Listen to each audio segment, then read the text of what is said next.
Hello guys, welcome to my channel. मेरा नाम साहिल है और मैं दुबई में रहता हूँ।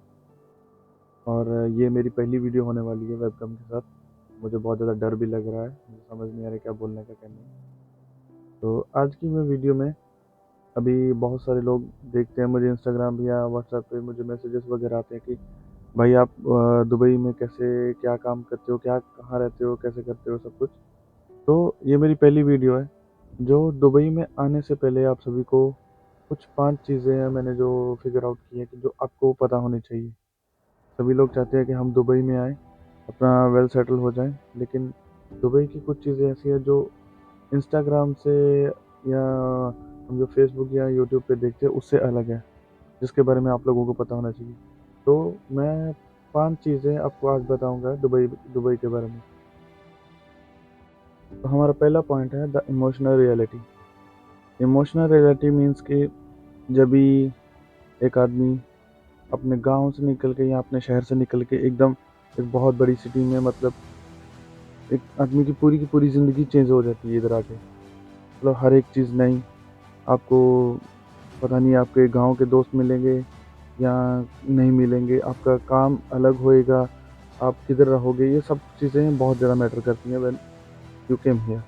ओके, तो फर्स्ट ऑफ ऑल, जब भी अगर आप इमोशनली इतने ज़्यादा स्ट्रांग नहीं हो तो दुबई में आपका रहना बहुत मुश्किल हो जाएगा, क्योंकि हमेशा दुबई में आपको अच्छे लोग नहीं मिलेंगे, दुबई में बहुत बुरे लोग भी मिलेंगे। और सबसे ज़्यादा लोग अपने घर को होम सिकनेस बहुत ज़्यादा होती है, घर को बहुत ज़्यादा मिस करते हैं। खाना खुद बनाना पड़ता है, वो चीज़ें जो घर पे कभी नहीं की वो सब कुछ इधर खुद ही करना पड़ता है। तो सबसे ज़्यादा मेन प्रॉब्लम जो होती है, इमोशनली अगर बंदा स्ट्रांग नहीं है तो इधर रहना बहुत मुश्किल हो जाएगा। कितने आदमी हैं हम देखा कि आते हैं, 10 दिन 15 दिन निकले, उसके बाद पीछे भागना शुरू कर देते हैं कि नहीं मैं नहीं कर सकता हूँ, मैं नहीं हो सकता हूँ। तो अगर दुबई में जो भी आ रहा है वो इमोशनली बहुत ज़्यादा स्ट्रांग होना चाहिए। उसकी व उससे उसी से ही वो इधर रह सकता है, नहीं तो दुबई में रहना बहुत ज़्यादा मुश्किल हो जाएगा उसके लिए। तो अभी हम चलते हैं दूसरे पॉइंट में। तो चलो दूसरे पॉइंट के बारे में बात करते हैं, पैसा। तो हमारा दुबई में रहना जो है काफ़ी ज़्यादा एक्सपेंसिव है एज़ कम्पेयर टू इंडिया। क्योंकि अगर हम दुबई में आके हम अच्छा कमा रहे हैं, फॉर एग्जांपल अगर आपकी सैलरी 3,000 4,000 5,000 दिरहम है, तो उसी के हिसाब से आपको रहना भी उसी के हिसाब से मिलेगा इधर। नॉर्मली अगर कोई भी अगर नॉर्मली बात करें तो अगर बेड स्पेस पे हम एक बेड की स्पेस कोई बोलते हैं, नॉर्मली बेड स्पेस एक बहुत ज़्यादा छोटा बेड होता है, उसको बेड स्पेस बोलते हैं। अगर उस पे भी रहते हैं तो 600 दिरहम 700 दिरहम का मिलता है, जो कि इंडिया का ऑलमोस्ट आज के डेट में देखा जाए तो 18,000 के आसपास बनेगा, 17-18 हज़ार के आसपास। वो सिर्फ एक छोटे से बेड का है। तो अगर आप अपना रूम लेने की सोच रहे हो या पार्टीशन में रहने की, तो वो तो उससे भी ज़्यादा महंगा आएगा। तो ये सब चीज़ें बहुत ज़्यादा मायने करती हैं। अगर आप इधर दुबई में रह रहे हो, अगर कंपनी आपको अकोमोडेशन नहीं दे रही है तो एक्सपेंसिव, आपको बहुत ज़्यादा एक्सपेंसिव पड़ेगा। यहाँ का खाना नॉर्मल से ज़्यादा एक्सपेंसिव होता है। मतलब इंडिया में जो चीज़ आपको 10 दिरहम 20 रुपए की मिल जाएगी, वो इधर बहुत ज़्यादा एक्सपेंसिव होएगी। ओके, तो हमारा तीसरा पॉइंट है दुबई का काम और वाइब। सुनने में थोड़ा अजीब लग रहा है ना, तो मैं आपको समझाता हूँ। अगर कोई बंदा दुबई में घूमने के लिए आ रहा है और जहाँ कोई बंदा दुबई में काम करने के लिए आ रहा है, उन उन दोनों के लिए दुबई एक एक सिटी नहीं है, दुबई अलग-अलग सिटी है। ये चीज़ तो आपको क्लियर होनी चाहिए कि अगर आप काम करने के लिए आ रहे हो और घूमने के लिए आ रहे हो तो वो चीज़ें सेम नहीं है।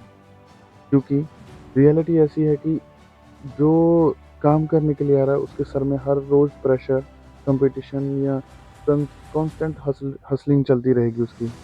अगर आप काम कर रहे हो या फ्रीलांसिंग कर रहे हो या ढूँढ रहे हो काम या अपना बिज़नेस कर रहे हो, प्रेशर हमेशा रहेगा। जो ऐसा है कि दुबई जितना आप एफ़र्ट्स करोगे, उसी के हिसाब से आपको रिवॉर्ड भी देगा। लेकिन दुबई पहले आपका सब्र का टेस्टिंग करता है। दुबई में सब्र हमेशा हर एक का परखा जाता है। शुरू-शुरू में अगर कोई भी आता है तो नॉर्मली लोग बोलते हैं कि 6 महीने अगर ये रहेगा, 6 महीने के बाद ही कुछ ना कुछ इसको अच्छा होएगा, ऐसा बोलते हैं। और ये सिटी का ऐसा है कि हाँ, ये किसी भी चीज़ को इतना मैटर नहीं करती कि आप किधर से आए हो, आप यूके से, अमेरिका से हो, इंडिया से हो, कहाँ से हो, ये चीज़ें मैटर नहीं करती। यहाँ पे ये मैटर करता है कि आप काम क्या करते हो, आप एफर्ट्स क्या करते हो, आप क्या लेके आ रहे हो टेबल के ऊपर। वो चीज़ें जो है उसी के हिसाब से आपको अवार्ड मिलता है या रिवॉर्ड मिलता है। दुबई में ऐसा ही है। दुबई किसी का भेदभाव नहीं करता है, इंडिया नहीं है ये। तो चलिए चौथे पॉइंट के बारे में बताता हूँ। चौथा पॉइंट ये है कि आपको यहाँ पे रह के आपके फ्रेंड्स जो है ग्लोबल सिटी से होंगे। मतलब आप पूरे वर्ल्ड से अपने दोस्त बना सकते हो। आप जिधर काम कर रहे हो आपको नहीं पता कि आपके साइड वाला डेस्क जो हो वो नाइजीरियन हो या वो यूरोपियन हो या किस कंट्री से हो, या कुछ भी हो सकता है। यहाँ पे आपको बहुत ज़्यादा फास्ट सीखना पड़ता है। आपको सीखना पड़ेगा कि आपको कैसे क्या सुनना है, क्या अडॉप्ट करना है, क्या आपको कैसे आपको दूसरों की रिस्पेक्ट करना है। इंडिया में जैसा नहीं कि हाँ कोई काला है कि उसको सीधा काला बोल देना, ऐसा नहीं है। यहाँ पे बहुत सारे वो अफ्रीका से भी है, यूरोपियन लोग भी है, तो एक दूसरे की बहुत ज़्यादा रिस्पेक्ट करते हैं। ये चीज़ जो है आपका सर्कल जो है अभी ग्लोबली बना देगा, जो कि बहुत अच्छी चीज़ है आई थिंक इधर दुबई में रहने की। तो लास्ट पॉइंट में मैं आपको कुछ पॉजिटिव चीज़ें जो दुबई के बारे में मैं आपको बताता हूँ कि यहाँ हम आके क्यों, मतलब कोई भी आता है और बोलता है कि हाँ मैं 1-2 साल में वापस चला जाऊँगा, लेकिन अगर वो टिका तो उसका वापस जाना 4 साल, 5 साल, 10 साल गुजर जाते। मैंने यहाँ तक लोग देखे हैं कि वो 27 साल, 28 साल, 30 साल हो चुके हैं। मैं जिधर काम करता हूँ उधर भी कुछ कुछ ऐसे लोग हैं कि हाँ जो 27 ईयर से काम कर रहे हैं हमारी कंपनी में। ऐसे ऐसे लोग हैं। तो क्यों ऐसा होता है मैं आपको बताता हूँ, क्योंकि दुबई में सबसे ज़्यादा सेफ्टी है और एफिशिएंसी है। दुबई का सिस्टम जो है बहुत ज़्यादा हाई लेवल पे है। मतलब कुछ भी ऐसा नहीं है कि आप कुछ भी करके भाग जाओगे। यहाँ का सिस्टम ऐसा नहीं है। यहाँ सभी आते हैं, अपने अपने गोल्स के ऊपर फोकस करते हैं, अपनी ग्रोथ को देखते हैं और अपनी ड्रीम लाइफ को जीते हैं भाई। लेकिन ये ऐसा नहीं है कि हाँ इधर आके आपको बहुत शांति मिल जाती है। शांति नहीं है ये एक लत की तरह लग जाता है दुबई। एक लत की तरह लग जाता है, जैसे शराब की लत होती है, सिगरेट की, दुबई भी एक लत की तरह लग जाता है। इसको इसी की वजह से हम लोग जो इधर आके, मैं खुद जब मैं दुबई आया था तो मैं सोचा था ज़्यादा से ज़्यादा 2 साल रहूँगा, 1 साल 2 साल रहूँगा, वापस जाके अपना कुछ काम करूँगा या घर वालों के साथ, या दुबई में नहीं रहना, मतलब जहाँ तो यूरोप चला जाऊँगा या वापस इंडिया चला जाऊँगा। लेकिन अभी मुझे 5 साल हो गए दुबई में और मुझे पता नहीं है कि आगे कितने साल मुझे और रहना है इधर। कैसे होएगा, क्या होएगा, कुछ पता नहीं है। मतलब दुबई ऐसा है कि हाँ आपको एडिक्टिव कर देता है। अगर आप अच्छा कमा रहे हो तो आप सोचोगे कि हाँ अगर मैं इधर ही अच्छा कमा रहा हूँ मुझे क्या ज़रूरत है आगे जाने की, किधर जाऊँ, अगर इधर मुझे इतनी ज़्यादा अपॉर्चुनिटी मिल रही है, हर एक चीज़ अच्छी से अच्छी मिल रही है, तो क्यों जाएगा कोई किधर। तो लास्ट में आपको यही बताना चाहूँगा कि प्रदेश कभी भी परफेक्ट नहीं होता है, लेकिन प्रदेश में रह के आप बहुत सारी चीज़ें सीखते हैं। आप डिसिप्लिन में रहना सीख जाते हो।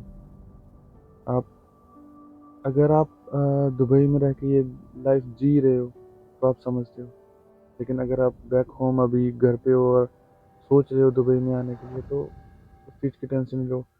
बस यही समझो कि हाँ मैं इस दौर में अकेला नहीं हूँ, मेरे साथ और भी बहुत सारे लोग हैं। यही चीज़ जो है आपको आगे लेके जाएगी। होप आपको वीडियो पसंद आया होगा, और अगर पसंद आया तो आप कमेंट करके, लाइक करके ज़रूर बताएं और चैनल को सब्सक्राइब कर लें। और अगर आप दुबई में रहते हो तो ज़रूर मुझे कमेंट करके बताएं आप दुबई में कहाँ से हो, और ज़रूर हम कांटेक्ट में रहेंगे। होपफुली आपको ये वीडियो पसंद आया होगा। Thank you very much.